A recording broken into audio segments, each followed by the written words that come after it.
Yes. What's that then? You cool? Anthony Joshua, what's that then? Good. Normal really. Start of 2014, February the 1st. Going to be competing against my opponent Dorian Darch. Respectful, up for it, and I'm in his backyard. You know what I mean? So it's gonna be good. I've got a few of my mates coming up from London as well. Come support me, so it's gonna be a good show. What do you think about the comments that he's made that he's going to bring it to you, he's not going to take a backward step, so he's going to be on the front foot or try to be on the front foot during the fight? You'd be ready for that? Yeah, I think. See, when it comes verbally, what he says is that he's going to be on the front foot, so on and so forth. But what you got to remember is that every coach teaches a fighter how to box, and that never goes out the window. Do you know what I mean? So I think even though he's going to be on the front foot, is he not going to come out stupid and hands down by his hips and winging them in like windmills, because that makes it easy for any fighter. So I think what he's trying to say is that he's game, he's coming to put up a good fight, and he's going to try and be busy but still stick behind his straight shots, left hooks and right hooks. But you never know until that first bell goes. I mean, I could sit here and tell you I'm going to do this, that and the other, but you never know until the first bell goes what you're going to do and how you feel on the night. How do you think you're going to react to the maybe a bit of a hostile reception you may get, because he's sold about 300 tickets, I've heard. So and they're all going out to the rugby before, and I think how I react to that is keep my head down. You know what I'm saying? Because I've got to stay focused on the job at hand, and regardless of that, really, I just got to go in there when the first bell goes, stay relaxed and stick to my game plan and stick to what I'm planning to do. Have you? I mean, we know you've boxed away from home, if you like, before with the amateur program and that. Does that sort of thing enter your head as like a negative thing when I suppose you wouldn't have got that sort of hostile environment in the amateurs as much as you may get tomorrow night? Yeah. Nah, it doesn't. It doesn't really. Is it more of an adrenaline rush? Yeah, because I'm still the underdog, aren't I, really? So I still got to prove myself, so I've got to turn those people into people who support me at the end of the day. And at the end of the day, if Dorian was to come to London, he'll get cheered in, because we're all from Great Britain at the end of the day, really and truly. Do you know what I mean? We're all flying the flag, so whether I'm here or he's down in London, it doesn't make a difference, man. We're all there to put on a good show and entertain everyone. At the end of the fight, you know how it goes. You all shake hands and everyone enjoys the night of boxing, so that's all that matters. I've always thought, and this is not just what I think, but I think this is how it is with boxers. If you're going to succeed in this country, you need to sort of have a connection with your supporters, fans, whatever you want to call them, the British public. And being around you as long as I have, I just noticed that everywhere we go, even today, there just seems to be some sort of, I'm not just talking about women coming up to you because they think, you look like Tyrese or whatever. No, but I just noticed that people are just drawn to you in general, and they some of them might not even know you're a boxer. Some of them might not even know you've won Olympic gold or anything or whatever. Yeah, do you know what? I don't know what that is. It's just connecting with people all over. Do you know what I'm saying? But is that important to you that you have a connection with the public? Yeah, 100%. Even before boxing, ask anyone from where I grew up. I'm a people's people. Do you know what I mean? I could talk to anyone. As I said, you treat the poor man the same way you treat the rich man. You know where I'm coming from. You know what? I was talking to Eddie Earn earlier on, and I met in the interview, and I mentioned the comment that someone tweeted about you being arrogant, and it aggravated, because I don't really respond to things like that, especially because it's not about me, it was about you, and I just thought to myself, I couldn't really think of anyone less arrogant. Do you understand what I mean? It's just, you're unbelievably grounded, humble, and just time for everyone, and you couldn't be far away from being arrogant. So and I thought to myself, that you reading that, and I know you did read that. You know, the funny thing is, you tend to read the negative, of course, before you read the positive, and that's just how it goes. But people judge you from a video or 5 minutes or just from what they see from a distance. But like you said, when you get to know someone, as we've known each other from when I was an amateur, you get to build a friendship. Do you know what I mean? And you know what I'm about. I know you're a good geezer as well. If I didn't know you and I see you wearing like jackets with your name on it and it is what it is on the back, I'm thinking, who's this guy? But Yeah. I'm playing. I know. No. I know it's just part of the franchise. It's part of the business, isn't it? So I can understand where you're coming from. You know what? Listen, obviously I'm not a boxer, but it's kind of like the same mentality. It's just like I'll wear things with my name, IFL TV, Exactly. slogans we use, we film stuff is what it is, Business. whatever we use. I want to promote our thing. Exactly. We What you're doing, promote because you got to ourselves. remember, you started this from nothing. You know what I mean? And you're giving it your all, and wherever it takes you, it's gonna be better than where you started off. Do you know what I mean? So, all respect to what you guys are doing, and I wish you guys all the best. I can't say a negative thing about what you lot are doing, because if I did have anything negative to say, I would have to step in and do a better job, and I don't think I can. So it's all positive vibes coming from me, man. But I always say self-promotion is better than no promotion. So, 100%. you know, 100%. I ain't got Sky backing me, you know what I mean? I'm saying, bro. Self-promotion, no promotion. Nah, that's it. Yeah? It's a good t-shirt, I like it. So we're trying, bro. It's a good t-shirt.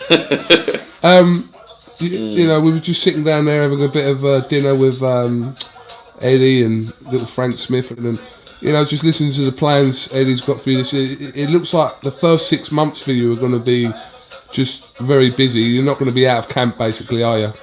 Nah, training's always intense. Like, even from when I started boxing, we haven't really been out of camp because it's been like back to back. You can understand that coming from like amateur competitions. The only break I had really was making a decision when I was going to turn pro. It's been straight back on it, and fighting every month now. You know, hopefully I can get back to back wins, and it's good because I just want to improve. You know what I mean? I'm nowhere near a finished article, so as long as I'm in camp and I'm learning, I'm only going to get better. So it'll be interesting to see what we're in now. 2014. Let's see where we're at. End of this year, 2015. Do you know what I mean? To see how much I've improved. So I'm enjoying camp at the minute. I spoke to you while I was in LA, and I told you I went to a show out there in India, and I watched Dominic Brazil, former Olympian. Yeah, former Olympian. You know, in fight, and you know, it's the first time I've seen him fight. So it wasn't like, if I'm being honest, it wasn't overly impressive. But you know, just could have been an off day for him. He won the fight, but he probably would admit he didn't have his best experience. But do you keep tabs on the other Olympians that were not, like I said, the other from America or wherever, Cuba or wherever? Do you keep tabs on them still? Yeah, I know. Like as you said, Dominic Brazil, he's turned professional now. There's one from, I think, where's from New Zealand, Parker. Something Parker. I know he's doing well as well. Mr. Cuba, he's moved down to heavyweight as an amateur. It's great that they're allowed to box in the WSB now as well. I think that's a great step up for the Cuban country. Medzadorf, who I boxed in 2011, is now double world champion. We had a great fight. All of them. Roberto Camarelli got beat by Medzadorf in the 2013 World Championship. You got Fraser Clark and Joe Joyce making waves in the amateurs, competing against each other. You know, let alone the world, to be number one in Great Britain. They're the best that we've got at the minute as well. So get behind those guys. And along the professional circuit as well, there's so many heavyweights out there. Do you know what I mean? And I'm gonna have to work my way through all of them. Win, lose or draw, I'll always give it my best. Always give it my best. Being there this time, like I said, I think this is the first time I've been back to America since you've turned professional. Yeah. And your name is trickling out there. So serious? Yeah, you know, probably just due to the fact, I'm not saying everyone's seen your fights, but due to the fact that you won gold at London 2012, and that you have turned professional, your name is out there as a serious heavyweight. You know, if people are talking about British heavyweights, the likes of Tyson Fury, David Haye, and you know, Chisora and blah blah blah, the ones that they're aware of in America, your name will always get mentioned in the bracket, even though you're not on their level yet, as in number of fights or experience. But your name does get mentioned in them brackets, so just because of your pedigree now. It's interesting that it's like, where does it all come from? You know what I mean? All I can do is make the most of it, because my time's now. And I'm sure if anyone else was, or everyone else that's doing what they're doing in their position, everyone's just trying to capitalise on what they've got in front of them. My name's in America at the minute. I would love to go to America to box. Obviously the mecca of boxing, Vegas one day in a big fight. But one step at a time. As long as I'm doing my thing here and I'm winning and it's making waves across the world, that's a positive, do you know what I mean? Because as I said, British boxing, especially in the heavyweight division, it is definitely back on the map. You know, as I said, Price, Fury, so on, Chisora, Lewison, I've got Darch, Huey. If I've missed Dallas, Sprott, you know what I mean? There's so many fighters out there. But one step at a time, I've got to get through the first barrier first, and then second barrier, third barrier. Then maybe we're gonna look at fights out in America. You know what I mean? Imagine that. Telling your missus that you're going out to Vegas to watch AJ box, the guy that you come. When was it? In 2009? What, when I come? When you come to Meriden Estate to interview me? No, that was 2000 and... No, I'll see when it was. It was about 8 months before you went into the Olympics, so it would have been the back end of 2011. Do you know what I'm saying? It's just mad, isn't it? But you know, I ain't going to be telling no missus nothing because I ain't got one. But, what's it? What happens? What happens in Vegas? What happens in Vegas stays in Vegas. You know that. No, but if, you know, listen, if there's a fight out there involving Froch or Brook or anyone out there, and there's Khan and Mayweather. Yeah, but I'm talking about matchroom fighters because I'm sure Eddie could. Do you know what I mean? Get you experience with. On one of the undercards. Yeah, to get you on the undercard for a bit of experience out there. Yeah, I thought Kel was going to box out there this year. To be fair. I mean, Kel fought on Carl Froch's undercard when Carl Froch fought Andre Ward. That was in Atlantic City. In the final of the Super 6. Yeah, he boxed on the undercard. Yeah, he was out there for that.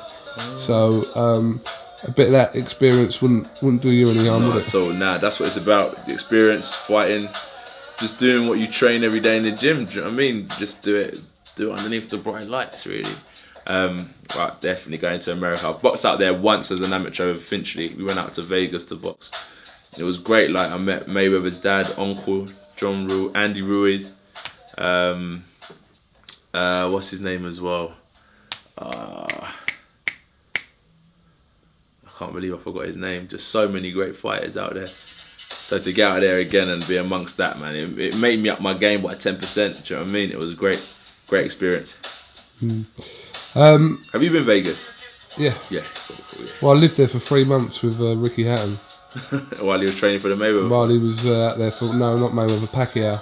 Oh, okay. So I kind of Vegased out. So now, you know, I have been back there. I went there last year for Mayweather and Guerrero. So yeah. I mean, listen, wherever you are in the world, you can't beat MGM Grand, a super fight in Vegas. You can't beat comes it. Out. Everyone's out for it. It's a proper event. Jay-Z, your mate. My mate, you know. You know. Denzel, your Jack boy. Nicholson, my mate. Jack Nicholson. They're all out. De Niro.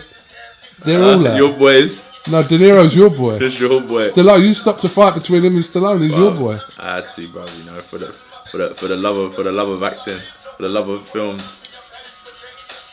All right. Well, listen. I know it's getting quite late now. Yeah. Just had a bit of dinner, so I'm not gonna take too much of your time now. Yeah. I'm gonna let you. You going to bed alone? I'm not offering. I'm just saying. Is there anyone knocking on the door? You know. Nah. You giving your key card to anyone? Nah, it's Friday. Tell the truth. It's Friday night, bro. I've got a fight tomorrow. I heard when you checked in, you asked for 19 key cards. Is that true? No. You handing them out like sweets. It's Friday night. I've got a fight tomorrow. I wish I already had my fight. There's a party downstairs, bro. Oh, you know what? We were just saying down there with Eddie and that. Women love you, man. I swear to God, I've never seen. I have seen it. I've seen it with myself. I've never seen. Basically, anyone going out with you on a night out is just automatically wingman. Got to be wingman. There's no way you're going in as. They best be a solid wingman as well. I've got one wingman. Sol. Yeah. My mate Sol, worst wingman going. Really? Yeah, worst wingman going. Listen, I'll tell you what. One night I'll go out with you. You watch what a good wingman I could be. For real? Yeah, seriously. I saw you got a missus. I ain't got a missus. You ain't got a missus? No, we split up. Is it? You wanna talk about it or? I don't really want to talk about it now. It's not the right time to talk about The it. viewers want to hear it, bro. We might have to do a part 2 of this, you know. No, man, I don't really want to. The viewers, leave your comments, please, and we can speak about Kugan's relationship problems. This interview ain't about me, motherfucker. Nah. It is. No, what listen. It is. No, I could be quite a good wingman, I think. All right. I could, yeah, because Yeah. I talk to anyone, Listen, that's what I think. and I could promote anyone. When you say about the chicks and whatnot, it's being able to just talk to anyone. You know what? It's like people always going about how to get women, as in the car you drive, chat up lines, and all that stuff, what you're wearing and everything. But if you can't talk to women, I'm being serious. If you can't, if you haven't got that conversation, forget it. Do you understand what I mean? I do, man. It's about being yourself, innit? That's it. It's about being yourself. But right now, it's focus time. Yeah, we're not talking about women now. It's Okay. Friday night before the fight. We're just Yes. Night before the fight. Gonna be interesting, isn't it? is that a knock at the door? I told you. Hey, yo, Christy! Check it. No knocking. Mambo number 5. Alright, listen. Get some rest. Yes. Get up tomorrow. You gonna do a little bit of anything tomorrow? Nah. I done my bit tonight, just before we've had a chat. And just gonna do my thing tomorrow. Just whatever happens. Another day at the office. Another day at the office. You know what I'm saying? I know what you're saying. Alright. Well, listen, Anthony Joshua, thanks for talking to IFL TV again. And good luck with your fight tomorrow. Thank you very much. Like I said, hope you learn whatever you learn from it tomorrow. And, Yeah, exactly. you know, Exactly. best of luck to both of you That's and Dorian. it. That's what I'm saying. Thank you. Alright. Kugan Cassius here with Anthony AJ Joshua for IFL TV. Thank you very much. Peace.